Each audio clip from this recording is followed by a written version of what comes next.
বিসমিল্লাহির রহমানির রহিম। সুধীবৃন্দ, আসসালামু আলাইকুম। জহুস ভয়েসে আপনাদের স্বাগত জানাচ্ছি। আমি অবসরপ্রাপ্ত ব্রিগেডিয়ার জেনারেল মোহাম্মদ জহুরুল আলম।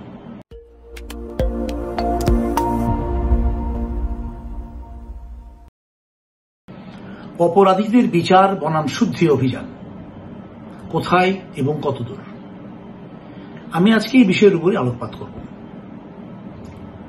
ছাত্র জনতার জুলাই আন্দোলন সফল হবার প্রেক্ষিতে বর্তমান অন্তর্বর্তীকালীন সরকার দেশ পরিচালনা করছে। দেশের 18 কোটি মানুষের এই সরকারের প্রতি মূলত প্রত্যাশা ছিল তিনটি। প্রথমত, এই আন্দোলনে যারা ক্ষমতার অপপ্রয়োগ করে আবু সাঈদ ও মুগ্ধ সহ হাজার হাজার নিরীহ ছাত্র জনতা হত্যা করেছে, তাদের দ্রুত বিচারের আওতায় নিয়ে আসা।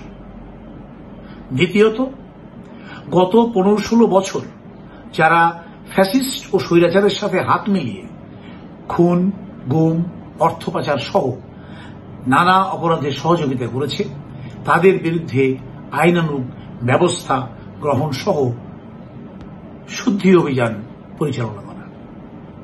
এবং তৃতীয়ত, দেশের মানুষকে একটি গণতান্ত্রিক সরকার ও গণতান্ত্রিক সমাজ ব্যবস্থা ফিরিয়ে দেয়া।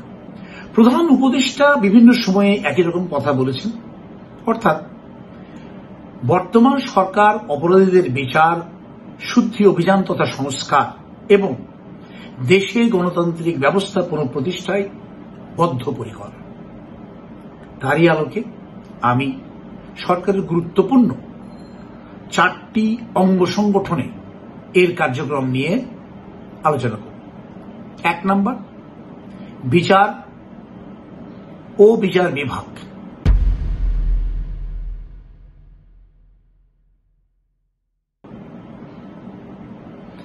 হাইকোর্টের নতুন বিচারপতি নিয়োগ এবং বিশেষ আদালতের কার্যক্রম দ্রুততার সাথে দৃশ্যমান করার জন্য সরকারকে অবশ্যই সাধুবাদ জানাতে হবে।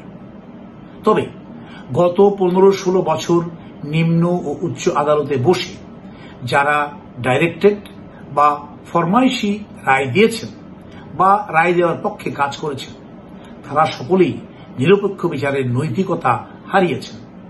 সুতরাং তাদের অপসারণ করে নতুনদের স্থান করে দেওয়া জরুরি। একই সাথে অভিযুক্তদের বিরুদ্ধে আইনানুগ পদক্ষেপ গ্রহণ করে শুদ্ধি অভিযান পরিচালনা করা অত্যন্ত প্রয়োজন। 2, সশস্ত্র বাহিনী তথা সেনাবাহিনী।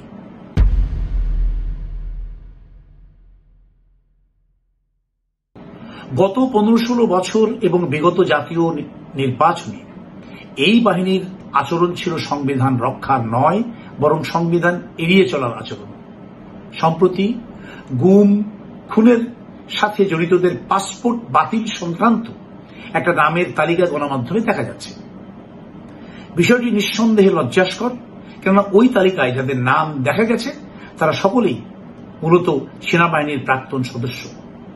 তবুও অন্যায়ের বিরুদ্ধে অবস্থান নিয়ে আমি বলতে চাই, এই ধরনের তালিকা আরও প্রকাশিত হোক। আমার মতে এই তালিকায় তাদেরই নাম থাকুক। 1 নম্বর, যারা ছাত্র জনতার আন্দোলন দমন করতে আগ্রাসী ভূমিকা পালন করেছে। 2, যারা অস্ত্র উঁচিয়ে গুলি ছুটেছে। 3, যে সকল উপবাহিনী প্রধানগণ যুদ্ধাঙ্গদেহী মনোভাবে আন্দোলন দমন করতে এগিয়ে গেছেন। 4, যে সকল ফরমেশন বা এরিয়া কমান্ডারগণ আস্ফালন করে আন্দোলন স্তব্ধ করে দেওয়ার হুমকি দিয়েছেন। 5, ছাত্রছাত্রীদের অভিভাবক হয়েও যে সকল প্রতিষ্ঠানের প্রধানগণ ছাত্রছাত্রীদের আশ্রয় না দিয়ে বরং পুলিশের আগ্রাসনের মুখে ঠেলে দিয়েছেন। 6, এসএসএফ এবং পিজিআরের যে সকল সদস্য স্বৈরাচার হাসিনাকে পালিয়ে যেতে সর্বাত্মক আয়োজন করেছেন। 7, বিমান বাহিনীর যে সকল সদস্য খুনি হাসিনাকে তাদের বিমান ও হেলিকপ্টারে উঠিয়ে অন্য দেশে পৌঁছে দিয়েছেন।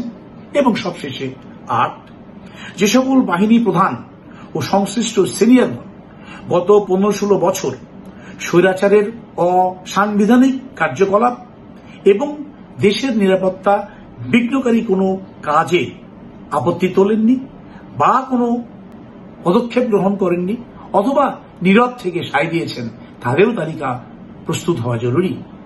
অথচ দুঃখজনক হলেও সত্যি যে এ সকল সিনিয়র অফিসারগণ এখনো তাদের পরিবর্তিত কার্যস্থলে কাজ করে যাচ্ছে। আমরা এই ঘটনার সঠিক তদন্ত ও সুষ্ঠু বিচার চাই। সুতরাং সশস্ত্র বাহিনীতে শুদ্ধি অভিযান দ্রুততার সাথে সম্পন্ন করার সময় এসে গেছে। 3. পুলিশ।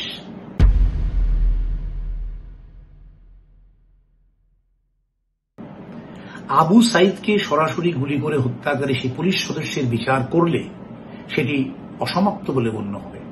কেননা গুলি করার নির্দেশ দানকারী ওসি, এসপি, ডিআইজি অথবা তার চেয়েও সিনিয়র কোনো অফিসারের তথ্য স্পষ্টভাবে এখনো জানা যায়নি। হাজার হাজার নিরীহ ছাত্রছাত্রী হত্যাকারী এবং স্বৈরাচারের সহযোগী কতজন পুলিশের বিরুদ্ধে আইনানুগ ব্যবস্থা গ্রহণ করা হয়েছে সেই তথ্য আমাদের জানার অধিকার আছে বই কি। কেবল পোস্টিং ট্রান্সফার করেই এই পুলিশকে জনতার পুলিশ বাহিনীতে পরিণত করা সম্ভব নয়। অতএব পুলিশও শুদ্ধি অভিযান দ্রুততার সাথে শুরু করে শেষ করা অত্যন্ত প্রয়োজন। এবং সবশেষে বেসামরিক প্রশাসন।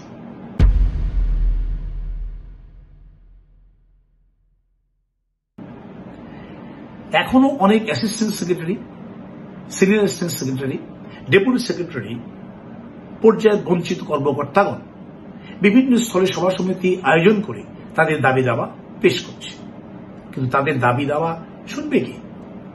বর্তমান প্রশাসনের কাছে তাদের দাবি উত্থাপন করা আর অরণ্য রোদন করা একই কথা। কারণ এটি তো সেই প্রশাসন এক যাদের ব্যবহার করেই পতিত স্বৈরাচার দৌর্দণ্ড প্রতাপে 15-16 বছর ফ্যাসিবাদী শাসন চালিয়ে গেছে। 2, এটি সেই প্রশাসন যারা বিদেশের সাথে দেশ বিরোধী চুক্তি প্রণয়ন করে অনেক ক্ষেত্রে তা স্বাক্ষরও করেছে স্বৈরাচারকে তোষামত করবার জন্য। 3, এটি সেই প্রশাসন যারা উচ্চ মূল্য ধরে প্রয়োজনীয় অপ্রয়োজনীয় প্রজেক্ট তৈরি করেছে এবং তা বাস্তবায়নে আর্থিক ও প্রশাসনিক অনুমোদনের ব্যবস্থা করেছে নিজেদের বিবেককে বিসর্জন দিয়ে। 4, এটা সেই প্রশাসন যারা আইনকে বৃদ্ধাঙ্গুলি দেখিয়ে অতিরিক্ত জনবল নিয়োগ ও প্রমোশন দিয়েছে দলীয় বিবেচনায় শুধুমাত্র স্বৈরাচারকে তুষ্ট করতে। এবং সবশেষে 5 নম্বর, এটি সেই প্রশাসন যারা কূটনীতিক নাম নিয়ে সারা বিশ্বে স্বৈরাচার ও ফ্যাসিবাদী সরকারের কার্যক্রমকে বৈধ প্রমাণ করতে মিথ্যা প্রচারণা করেছে এবং বর্তমানে আশ্চর্যজনকভাবে তারা নিজ নিজ কর্মস্থলে এখনো কর্মরত রয়েছে।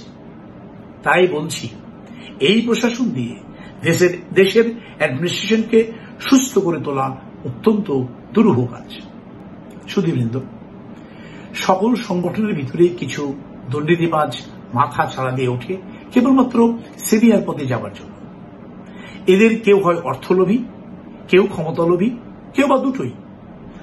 আবার অনেকে চোখের সামনে অন্যায় দেখেও এড়িয়ে যায়। এরা সকলেই ইমোরাল বা নৈতিকতা বিবর্জিত দুর্নীতিবাজ। তারা দেখেছে সিনিয়র হয়ে গেলে তাদের শাস্তি বড়জোর একটা পোস্টিং বা ট্রান্সফার। তবে এবার আর নয়। অপরাধী যেই হোক, পুরো শেকড় সহ এর মূল উৎপাটন করতে হবে। ছাত্র জনতার সফল আন্দোলন সেই সুযোগ আমাদের এনে দিয়েছে। মাঠ পর্যায়ে যে সকল জুনিয়র অন্যায় করেছে, কেবল তাদের বিচার নয়, পুরো কমান্ড চ্যানেলকে আইডেন্টিফাই করে দুর্নীতিবাজদের মাথা থেকে পা পর্যন্ত উপড়ে ফেলতে হবে। Let us deny that law grinds the poor, rich man rule the law. আসার কথা হলো, উল্লেখিত সকল সংগঠনগুলোই তাদের নিজস্ব নিয়ম নীতি ও আইন কানুন দ্বারা স্বয়ং সম্পূর্ণ। প্রয়োজন কেবল শক্ত হাতে এদের বলিষ্ঠ প্রয়োগ। সবাই ভালো থাকবেন। আল্লাহ হাফেজ।